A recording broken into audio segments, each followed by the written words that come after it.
years, Sam. How do you feel? Oh, sometimes you pinch yourself to see if in fact 40 years have elapsed. I look at myself in the mirror and I'm far from convinced. I'm still quite content with what I see.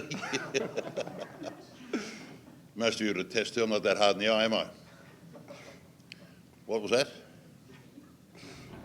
No, does it seem like 4 decades? Because it is almost a lifetime. It is almost a lifetime, but then again, you know, my recollection of it is though it happened yesterday. That's how vivid it is in my mind. It was such a very, very special day, but you're right, 40 years is 40 years, 4 decades. A lot's happened in the interim. The game's changed. A lot will be made over the coming days about the team photo from 75. You're breaking up. Yeah. Yeah, where were you? Where was I? Whilst I've got vivid recollections of the actual event from 2 o'clock till 5 o'clock, my memory's somewhat blurred from there on in.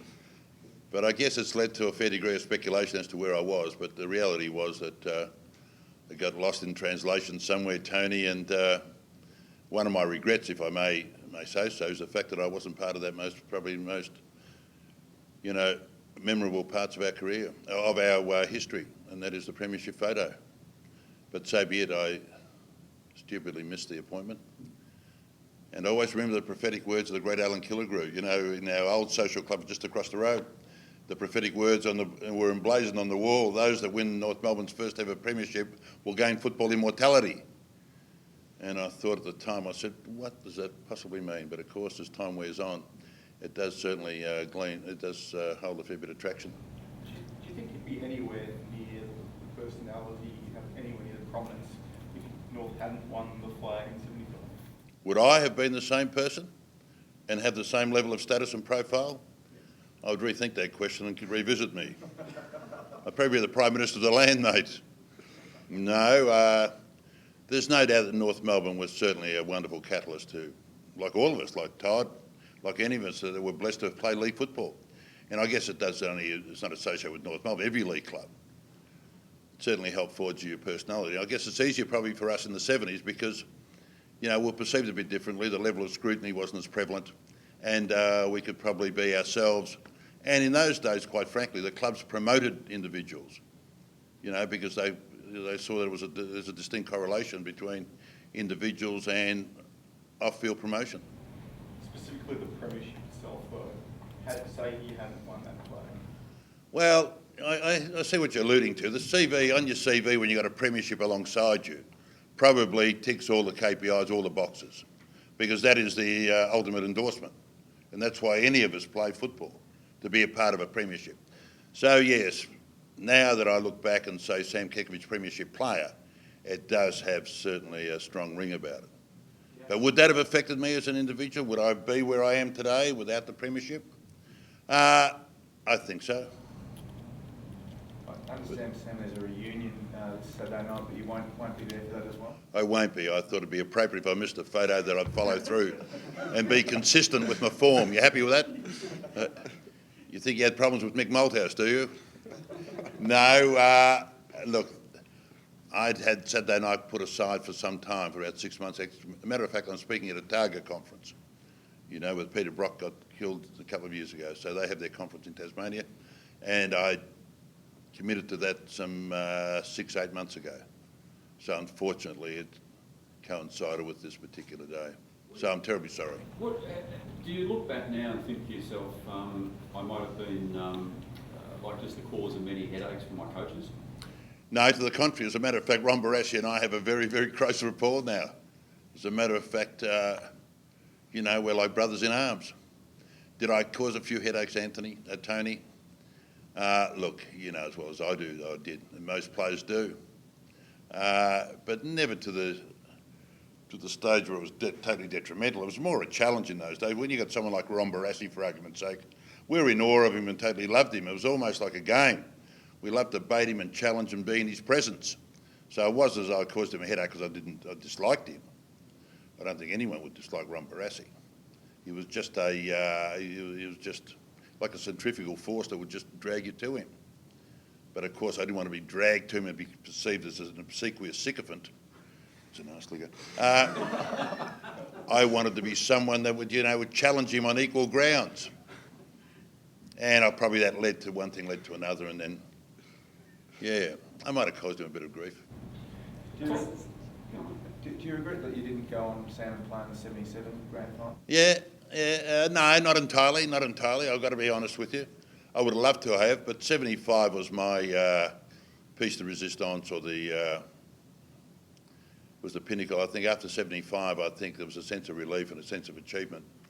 And, I would have liked to have gone on, but I had a lot of injuries. I had a lot of knee operations, and I guess, to be perfectly frank with you, I didn't, footy didn't hold the level of prominence that it once did. Can you see many similarities between the Kangaroos of 2015 and 1975? It's not quite that long. Oh, look, there are similarities, yeah. The basic principle of footy is the same. The goalposts are at the same end. We play on grass, albeit slightly more manicured these days.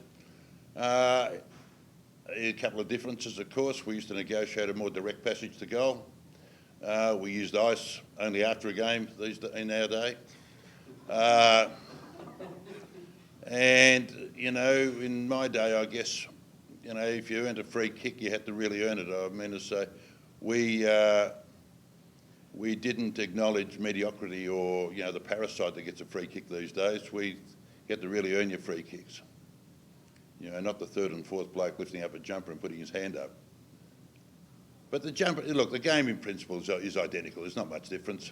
Suffice to say that the contemporaries are a lot fitter. They get to a lot more contests than we do, and it's and that's basically the difference. Do you still enjoy watching? I do. I watch a lot of the footy, and I watch a lot of the good games are good, and the bad games are awful. And I guess the challenge that the AFL has got is to have that sort of parity of get more good games, but in a broad competition like ours, it's very, very difficult when so many clubs are going through so many varied transitions, through development, rebuilding, and the ones that they believe they've got a window of opportunity.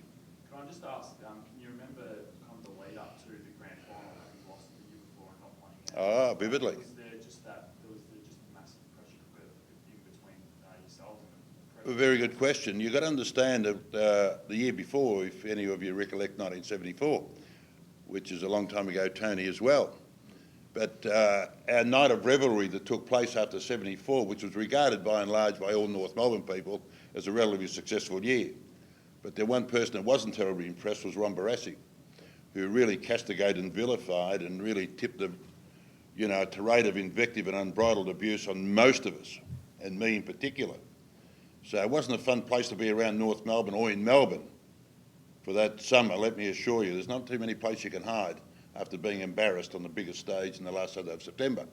So it was a long, long period of time we had to endure to seek redemption. But we were fortunate that redemption was swift, that, each and every one of us bore a big scar from the events of 74. And there's no doubt that the events of 74 helped secure what we secured in 75.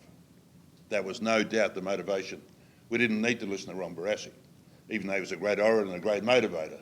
But the reality was we didn't need to have him inspire us. We knew what we had to do. Most of us were playing for our football lives anyway. Mick Nolan was the ruckman in 75. Outstanding. Look at his contemporary. Yeah. How much has ruckworks have changed in that time? Well, I was talking to Todd before. He reminds me so much of Mick in some ways, that Mick was a fantastic palmer of the ball. Now, he was the most ungainly sight from a physical perspective, but that didn't preclude him knowing his way around a football ground. He had a great grey matter. He got to all the contests. He could circumnavigate a field magnificently. And if you speak to any of his opposition, any of his adversaries, they'll all nominate Mick Nolan as one of the top two ruckmen in the competition. Barry Cable even went as far as to say that he was better than Polly Farmer. Now, there's no higher accolade you could possibly glean. Back in 75, you started the season 0-4. 0-4, yeah. How well do you recall that, and what the mood was around the club, and how big was the trouble? Pretty sombre mood, as you can appreciate. 0-4. You know, these boys will tell you coming in of a Monday or a Tuesday, you know, after losing a game is not the greatest place in the world to be. And ours was no different. 0-4 after being widely touted as being one of the big guns. So we went through some soul searching, let me assure you, before the worm turned. Why and how did it turn? Oh, probably because I probably started dominating proceedings. And if you look at that era, most of it was associated with my performances. I was the barometer. Let's shorten you up.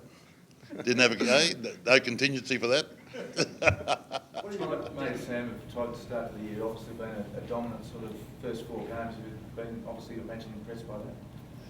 Oh, look, he's a very impressive young man. Look, I don't want to embarrass him because he's sitting alongside me, but you don't know the guy individually, but we can only gauge you for what we see in the field. And let me tell you, you talk about being the barometer of a side. You know, we don't want to, look, if you're a North Melbourne supporter, I think we all have got our heart in our mouth if anything does happen to the big man, because, you know, he's no doubt the linchpin that gets us going from the start, and the fact that he can drift forward and take a big grab and kick a couple of goals, hit the post twice over the weekend. So let me assure you, and got a big motor. They tried to run him off his legs the weekend. He kept going and going. So yeah, he's just an outstanding player. Be the Australian, All-Australian ruckman this year. Todd, what does it mean for blokes at the club today to have blokes like Kekovich coming into the club, back into the club? I mean, you don't remember him playing, obviously, but you know the legend of. Yeah, it's a massive thrill for all of us, I think. You know, we've sort of seen vision, we've heard lots of stories about it, we've read books about it, and you know, to see these guys and to see what they achieved as a group, and you know, obviously that's why we're all here, why we rock up every day, is to try and reach that pinnacle. So I think, you know, it's a massive thrill for all of us, and I think, you know, seeing as many of the 75 guys on the weekends as we can, I guess they'll definitely give the boys a lift. What is the level of education and awareness that you have coming through the doors 9 years ago about, you know, what these guys did for the club and what it meant? Yeah, I think, you know, you get indoctrinated in the way of the North Melbourne Footy Club as soon as you walk through the doors. And you know, I was lucky enough when I got here to have the likes of Brady Rawlings, Glenn Archer, Shannon Grant, and Adam Simpson, players like that were still around, and they definitely showed you exactly how we do things at North Melbourne, and if you want to be successful at this footy club, how you go about it. So you get taught from very, very early on, and you know, having greats like that and people like Sam coming down every so often, it definitely, you know, teaches the boys and, you know, sees what we want to aspire to be like. And Todd, are you just as impressed with the stories about Sam on the field as you are Sam off the field? Tony. Sit down in an office with him for 20 minutes and you learn a lot of things about life, that's for sure. So Just stick to the terms of reference, all right? It's been very interesting last half hour. What did I tell you in there? Todd, Brad was saying recently that you'd taken an attitude into this season that you really wanted to be one of the dominant big men of the competition. Have you sort of had a different attitude this year? I think it's probably, it all stems from confidence, I think. You know, I've had a pretty good pre-season. I was definitely building up. I know last few years I probably finished the season, you know, at probably the level that we wanted me to be at, but my starts haven't been ideal. So there's been a real focus of making sure that when round 1 came, I'd done everything and I hadn't left any stones unturned to be ready to have an impact from round 1. And you know, I think the part of my game that, you know, is my strong is the follow-ups and things like that, is stuff that doesn't matter who I'm coming up against, and that's been a real focus for myself and with my ruck coach Alex Shashenko. Do you seem to have had more of an impact around the ground? Do you think you tested marks or up the tackles or up that sort of thing? Is that sort of, you've made a conscious effort to do that, or has it just sort of flowed from the good pre-season? I think obviously that's always been a focus area of mine is tackling and getting the pressure up, and I guess when I'm doing those things well, the rest of the game seems to unfold a lot easier. So yeah, definitely, you know, trying to get tackles and trying to be a presence for the boys when we do need to kick it down the line. Just to know that, have confidence that, you know, if I don't mark, it's going to be brought down and things like that. It's, yeah, just about trying to get confidence in the boys, in myself. Do you think you've ever played as good footy as you are for the first 4 rounds? I think from a personal level, I think probably not. I think, you know, probably the consistency now. I think, you know, each week now I sort of know what level I need to get to, and I seem to be trying to hit that every week. Whereas probably in the past I probably hoped that I'm gonna get that level. Whereas now it's sort of it has to happen. There's no other excuse. So, you know, I definitely from that side of things, it's been a pleasing start, but we are 2-2, so obviously we all need to lift another gear. So it looks inevitable that the sub rule is going to go out for next year. How does that affect you as a ruckman? Because the ruck is one position where the sub rule really did affect 4 or 5 years ago when it came in. It just about spelled the end of the second out-and-out ruckman. Yeah, I think for myself it probably won't change too much, but I think for any young ruckman coming through, it's going to give him a lot more opportunities. I remember my first 20 games, I reckon I was probably averaging about 40% game time. I think one game I even played about 28%. So things like that where you can. It takes a while to get up to speed with the jump from VFL to AFL level. So I think it makes a massive difference just to get any part of that you can play. If you only do come in for 30-40%, you get a feel of it. You know what's required, and you can build from there. So I think it gives an opportunity to young ruckmen to get that fourth spot on the bench and get that experience which they can't necessarily get. Do you think there is still a room for that fourth ruckman, or is the rotations and just the amount of guys that have to come through and the fitness is like, could a guy conceivably play 40% of the game again?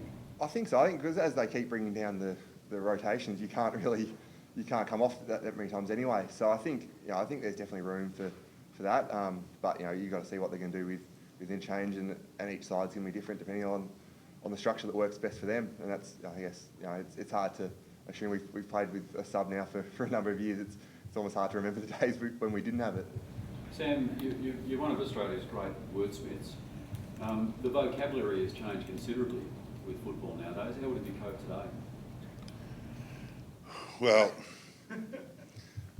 we never had HR departments in our day either, Tony, you know that. I just don't know how the contemporaries would cope with a Ron Barassi lashing it today.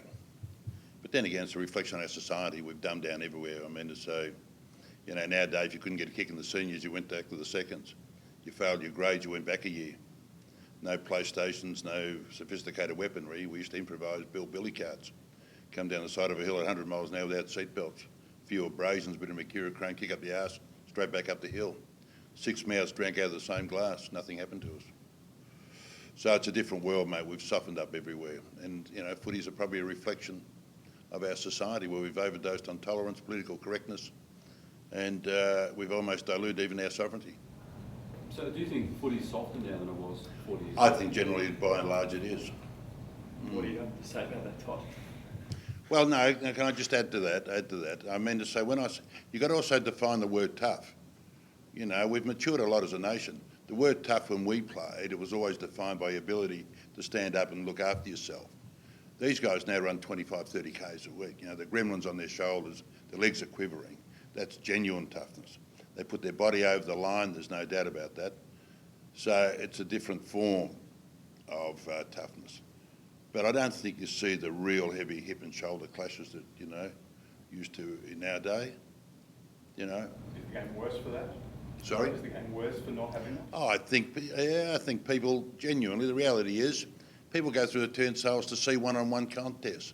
I think the genuine one-on-one contest is no longer prevalent like it used to be in our day. People would clamour through the turnstiles to see that. They would know that there would be a heavy altercation. People sometimes, you got to understand, a lot of people are bored out there. They go to the game baying for blood. That might be a bit brutal, a bit truculent for a lot of people out there, but that's a stark reality. And a genuine hard contest. I know it's hard out there, but you see 30 people milling around the ball, stacks on the mill. It appears tough and hard, but is it tough and hard? I've got reservations. Todd definitely gets the right reply then. Do you think it is softer in that way? Oh, it's hard to say. Probably not been around in those days, so it's hard to comment. But it's very different. The way footy's played is very different, and I think obviously we still have some big clashes, but the way footy's going, what happens to you if you make the wrong decision in that split second, probably players are starting to lean towards letting their opponent get the ball and try and tackle them rather than try and run through them, because a lot of stuff's done on concussion, a lot of stuff's done on head safety and that sort of stuff, and when you're making a split second decision, you may have to think again, and that's the way footy's become. So in that terms, it is probably different, but you definitely, as Sam said, you definitely still see some big hits, you still see blokes working as hard as ever, and it's just a completely different game. So it is very hard to compare the two. question for both of you. What's the rivalry with Hawthorn mean to both of you ahead of this week's game? Well, it always stems back from the early days of the 70s, obviously. We were both powerhouses at the time, and we always had a good record against Hawthorn. Richmond was our bogey side, really. Richmond was the one we struggled with, and yet Richmond could beat Hawthorn, and we struggled with Hawthorn. But, it goes back to, 40, 50 years. And the other thing is, of course, since our inception in 1925, both clubs were introduced into the competition in 1925.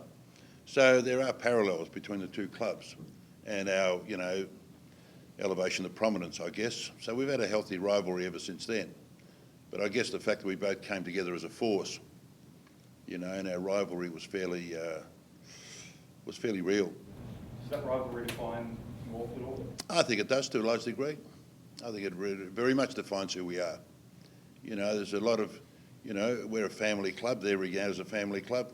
They've been a club that's been perceived as, or recognised as, bereft of genuine resource, but they build it up through, through human component and a lot of passion. We're in a similar vein. We were bereft of any genuine resource, but despite that, it didn't in any shape or form demean our performance. We more than compensated with all those intangible qualities that people respect. Dignity, respect and pride, and being diligent, and working hard. So all clubs do that, I know that, but Hawthorn in North Melbourne, elevated themselves along those lines. There was no benevolent, benefactor or any, handout. Todd, I know things change, and in this day and age, it's legalisation, things are different, but does that resonate with you? Yeah, I mean, you hear the stories from all the past players of the rivalries you have, and that definitely fuels the current players. But I think for us, we're coming up against the reigning premiers a couple of times over, so that in itself is enough of a rivalry for us to want to try and lift our game and perform at our best, because we know what they're going to bring, and they're a very successful club, and we want to emulate that. Do you feel like a win this week could really set up your season after a sluggish start 2-2, like you said, a win this week is really important? Absolutely. I mean, it's always important to try and get the ledger more wins and losses. So it's a perfect opportunity this week, and against the reigning premiers, there's no better way to do it. And, you can get a lot of confidence from beating teams like Hawthorn.